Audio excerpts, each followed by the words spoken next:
Good morning students, स्वागत है आपका बालाजी सक्सेस में। आज हम पढ़ने वाले हैं राउंड के नियम का एक न्यूमेरिकल। राउंड का नियम हमने प्रीवियस वीडियो में पढ़ चुके हैं। राउंड का अपेक्षित अवनमन का सूत्र हमने निगमन किया था, उसके आधार पर अब एक न्यूमेरिकल देखेंगे। अब एक क्वेश्चन देखेंगे। क्वेश्चन इस प्रकार है, किसी ताप पर शुद्ध बेंजीन का वाष्प दाब इतना है। शुद्ध बेंजीन का वाष्प दाब का मतलब यह है जब शुद्ध बेंजीन को अलग रख दिया जाता है या शुद्ध रूप में रख दिया जाता है तो वो इतना वाष्प दाब दिखाता है। फिर है आपका 0.5 ग्राम अवाष्पशील विद्युत दाब बटे ठोस कितना ग्राम बेंजीन में मिलाया गया, घोला गया। तो इसका मतलब है ये आपका हो गया विलय हो गया है, और ये क्या बन गया है आपका विलायक बन गया है। कम मात्रा में विलय है आपका, अधिक मात्रा में विलायक है। और अब वो अवाष्पशील विद्युत दाब बटे का मतलब ये है कि आप ठोस को उसके अंदर कोई वाष्प नहीं बनती, जो आपका विलय डाल रहा है उसकी कोई वाष्प नहीं बनती। वाष्प किसकी बनती है? वाष्प किसकी बनती है? केवल वो बेंजीन की बन रही है, क्योंकि बेंजीन की वाष्प दाब लिखी हुई है ऊपर, इसलिए वो बेंजीन की ही बन रही है। अब बेंजीन का मोलर द्रव्यमान भी दिया हुआ है हमारे पास, कितना 78 ग्राम पर मोल दिया हुआ है वो उसमें घोला गया है अवाष्पशील ठोस को। तो अब हमारे पास क्या है, अब जो विलयन बनेगा, क्योंकि विलय और विलायक दोनों को घोल देंगे तो उसका वाष्प दाब कितना आएगा? 0.845 बार आएगा। तो हमारे पास जो है मोलर द्रव्यमान ज्ञात करना है। किसका मोलर द्रव्यमान ज्ञात करना है? जो हम चीज़ घोली थी, विलय का मोलर द्रव्यमान ज्ञात करना है। तो हमारे पास सिंपल सी बात है, हम सबसे पहले क्या करते हैं, विलय का मात्रा मान लेते हैं। विलय को हम मान लेते हैं बी मान लेते हैं, और विलायक को हम मान लेते हैं ए। तो हमारे पास क्या दिया हुआ है वो आप देखते रहेंगे धीरे धीरे। हमारे पास शुद्ध बेंजीन का वाष्प दाब, शुद्ध बेंजीन का वाष्प दाब, क्योंकि शुद्ध रूप में वाष्प दाब को हम किससे दिखाते हैं? P0 A से दिखाते हैं। वो कितना है आपका? 0.850 बार।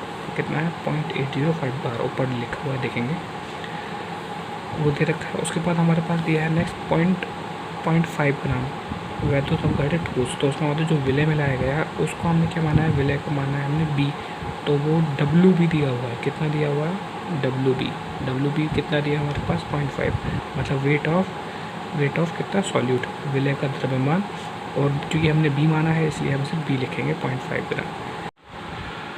तो इस प्रकार हमारे पास क्या प्राप्त हो गया है? डब्ल्यू बी, ठोस विलय का द्रव्यमान 0.5 ग्राम। फिर आपका नेक्स्ट है 39 ग्राम बेंजीन। तो बेंजीन जो है आपका विलायक है, विलायक का द्रव्यमान भी दे रखा है। तो सीधे लिखेंगे अगला विलायक है क्या? विलायक बेंजीन है। विलायक बेंजीन का द्रव्यमान, बेंजीन का द्रव्यमान देखें कितना दे रखा है? 39 ग्राम। उसको हम लिखेंगे WA। मुझे पता है ए मैंने किस में मानना है, ए मान लिया है मैंने विलायक के लिए, तो WA हो गया है weight of solvent. Weight of solvent है इजिकल टू आपका हो गया 39 ग्राम लिख दीजिए, क्योंकि इसके आगे पॉइंट 0 लगा हुआ है। जीरो के बाद, पॉइंट के बाद जीरो की कोई वैल्यू नहीं रहती। उसका मोलर द्रव्यमान भी दिया हुआ है।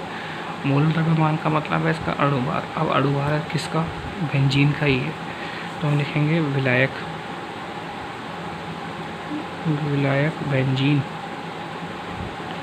बेंजीन का अणुभार या आणविक द्रव्यमान। तो विलायक बेंजीन का अणुभार कितना हुआ? विलायक बेंजीन का अणुभार को हम दिखाएंगे सीधे MA से। क्यों?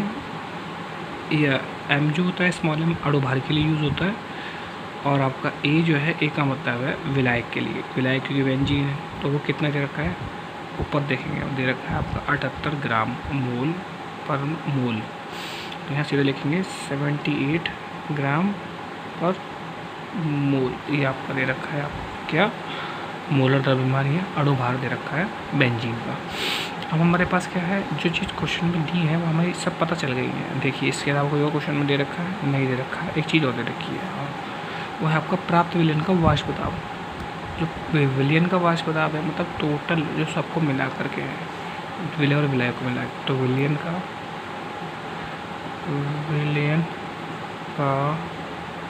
वाष्प दाब टोटल वाला। प्राप्त विलयन का वाष्प दाब है हमारा, जिसे हम बोलते हैं, तो इसे हम बोलते थे क्या? P total. याद कीजिए P टोटल बोलते थे।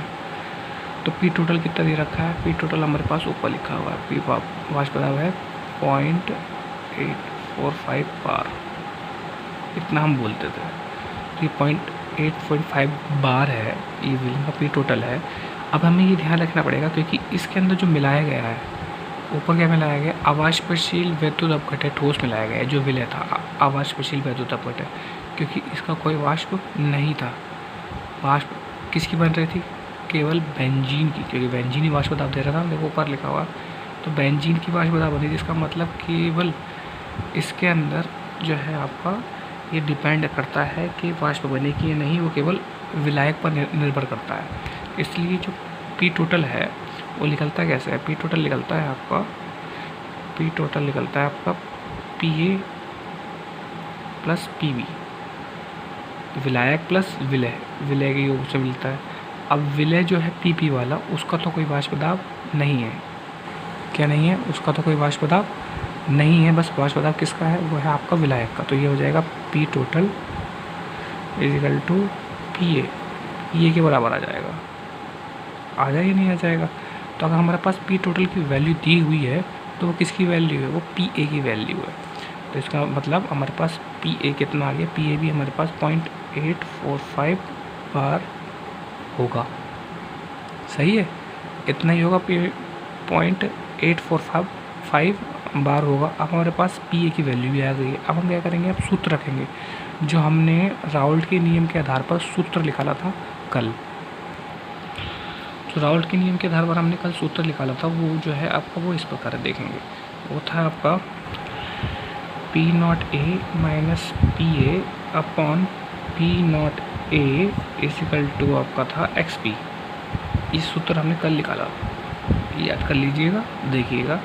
ये हमने जो है राउल्ट का नियम जो बनाया था आपका अवाष्पशील विलेय के लिए, उसमें ये सूत्र बनाया था। इस सूत्र के आधार पर बाकी क्वेश्चनों में रखेंगे और आंसर निकालेंगे। हमारे पास क्या क्या दिया हुआ है, पी नॉट ए बी है, पी ए बी है, पी नॉट ए बी है और आपका एक्स बी है। अब एक्स बी निकल जाएगा तो हम एक्स बी से क्या कर लेंगे, हम मोलर द्रव्यमान भी ज्ञात कर लेंगे। अब एक्स बी की वैल्यू क्या होती है, एक्स बी की वैल्यू मैं आपको बता देता हूँ। एक्स बी इजिकल टू होता है आपका N B upon N A plus N B. इस तरह पी वाली वैल्यू निकल जाती है। ये विलेय के लिए हो गया, ये विलायक के लिए हो गया, ये विलेय के लिए हो गया, क्योंकि हमने क्या कर रखा है, बी जो बना रखा है वो विलेय के लिए बना रखा है और जो ए बना रखा है वो विलायक के लिए बना रखा है। तो हम वही चीज़ लेकर के हम सिंपल से इस क्वेश्चन में डालेंगे और उसका आंसर निकालेंगे। अब हमारे पास क्या है, ये वाली वैल्यू जो एक्स पी की वो यहाँ रख देंगे। तो ये हो जाता है आपका P not A minus P A upon P not A is equal to N B upon N A plus N B. ठीक है, इसे यहाँ रख देंगे। रखने के बाद अब हम क्या करेंगे, इस सूत्र में जो जो हमारे पास दिया हुआ है वो डालेंगे। अभी इसके अंदर एक चीज़ और है, क्योंकि हमारे पास W वैल्यू दी हुई है, भार दिया हुआ है, तो इसे हम और खोलेंगे, क्योंकि एन बी इजिकल टू कितना होता है, वो आपका आएगा W अपॉन एम बी पॉइंटों के लिए, फिर आएगा आपका ए W अपॉन एम ए पॉइंटों के लिए। ये हो जाएगा आपका विलायक, वो विलेय के लिए मोलंश, वो विलेय के लिए अणुभार, और ये हो जाएगा आपका विलायक के लिए अणुभार। ये मोलों की संख्या विलेय के लिए, ये मोलों की संख्या आपका विलायक के लिए। ठीक है, अब इन्हें उठा के इन सूत्रों में रखेंगे। सूत्र क्या बनेगा, सूत्र ये बनेगा आपका P not A minus P A upon P not A is equal to आपका इसकी वैल्यू क्या है, इसकी वैल्यू है W upon M B. N B की वैल्यू क्या है, W अपॉन एम पी। फिर अपॉन में देखेंगे, फिर अपॉन में क्या है, फिर से दोबारा से ये है आपका एन ए। एन ए की वैल्यू कितनी है, एन ए की वैल्यू है W upon M A plus B की वैल्यू क्या है, W अपॉन एम बी।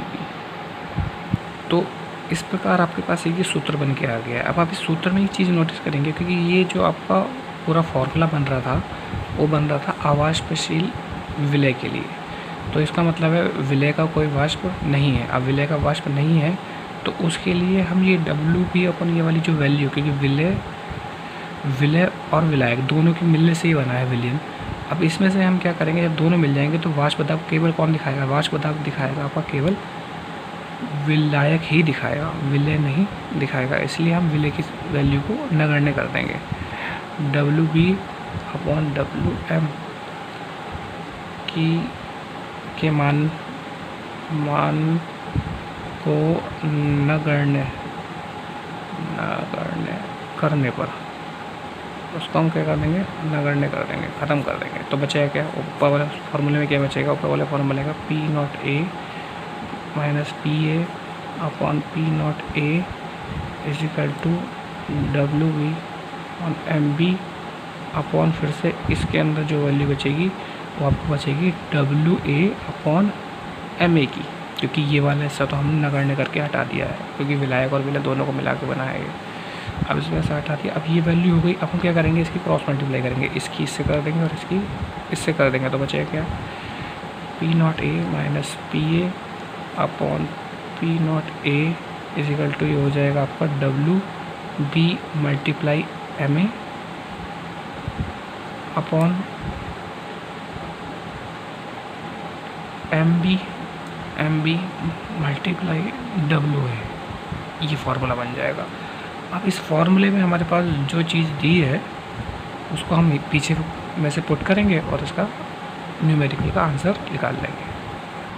ठीक है। उसके बाद हम क्या देखेंगे, जो हमारे पास पहले क्या क्या वैल्यू दी हुई थी। हमारे पास शुद्ध बेंजीन का वाष्प था P0A इतना दिया हुआ था, ठोस विलय का द्रव्यमान इतना दिया हुआ था, विलायक बेंजीन का द्रव्यमान इतना दिया हुआ था और विलायक बेंजीन का अणुभार इतना दिया था। तो पूछ क्या रहा था, वो पूछ रहा था ठोस का मोलर द्रव्यमान क्या है। तो ठोस का मोलर द्रव्यमान मतलब जो आपका विलय मिलाया गया है उसका मोलर द्रव्यमान क्या है, वो मोलर द्रव्यमान निकालने में हमें पूछ रहा था। तो हम उसका लिखेंगे, जो पूछा था वो मिलेगा आपका विलय ठोस का मोलर द्रव्यमान, जिसको हम किससे दिखाएंगे, जिसको हम दिखाएंगे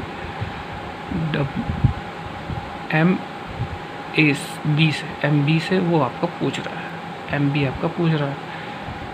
तो जो हमारे पास ये फॉर्मूला बना, इसमें हमारे पास MB की वैल्यू पूछ रहा है, वो WB की वैल्यू है, MA की वैल्यू है, WA की वैल्यू है।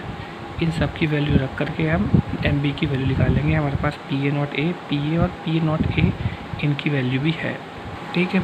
मैंने क्या करा है, मैंने जो पीछे वैल्यू थी वो दोबारा से लिख ली है, क्योंकि आप कन्फ्यूजन ना हो किसकी वैल्यू क्या है। P0A की वैल्यू पीछे उतार ली है, PA की वैल्यू उतार ली है, WB की वैल्यू उतार ली है, WA की वैल्यू उतार ली है और MA की वैल्यू उतार ली है। वो हमारे पूछ रहा है हमसे MB की वैल्यू ज्ञात कीजिए। अब हमारे पास सूत्र क्या बना था, हमारे पास सूत्र बना था आपका P0A minus PA/P0A equal to आपका बना था WB/MA upon MB multiply WA। ये मैंने पीछे फार्मूला बना दिया था, देखें एक बार चेक कर लीजिए, यही फार्मूला है। अब ये फार्मूला बन गया। हमारे पास जो चीज़ दी है उसके हम वैल्यू के यहाँ पे पुट कर देंगे। जैसे P0A की वैल्यू कितनी दी है, P0A की वैल्यू यहाँ है, वो आपका कितनी है 0.850, ये वैल्यू थी। PA की वैल्यू कितनी है, PA की वैल्यू है 0.845 अपॉन P0A की फिर से रख देंगे। P0A की वैल्यू कितनी है 0.850। फिर आपका आगे देखेंगे WB की वैल्यू कितनी है, WB की वैल्यू है आपका 0.5 मल्टीप्लाई आपका MA की वैल्यू कितनी है 78। फिर आपका है MB की वैल्यू तो हम ऐसे निकाल देंगे, ऐसे लिख देंगे। फिर हमारे पास क्या है, हमारे पास है WA की वैल्यू कितनी है, वो है 39 ग्राम। अब हम इसे सॉल्व करेंगे कैसे, इन दोनों को माइनस करेंगे तो क्या आएगा, इन दोनों को माइनस करेंगे तो हमारे पास आएगा 0.00005 अपॉन यहाँ आएगा 0.850 इक्वल टू आपका आएगा ये 0.5 मल्टीप्लाई 78 अपॉन MB मल्टीप्लाई 39 ग्राम। अब हमारे पास क्या है, MB की वैल्यू निकालनी है, जो इसके मल्टीप्लाई में होगा वो तो आप नीचे पहुँचा दो।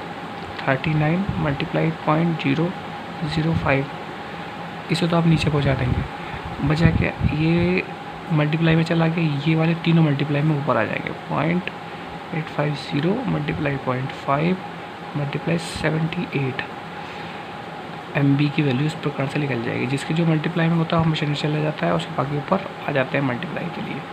अब इस प्रकार से ये हमारे वैल्यूज ये चली गई है। चले जाने के बाद हमारे पास इसका जो टोटल हम सॉल्यूशन करेंगे उसका आंसर निकल के आ जाएगा 170 ग्राम पर मोल। ये किसका मिल जाएगा, MB की वैल्यू, क्योंकि 170 ग्राम पर मोल MB की वैल्यू मोलर द्रव्यमान किसका निकल जाएगा, ये है ठोस विलय का द्रव्यमान का मोलर द्रव्यमान हमें प्राप्त हो जाएगा। वो कितना आ जाएगा, 170 ग्राम। तो इस प्रकार ये क्वेश्चन पूरा होता है। Thank you.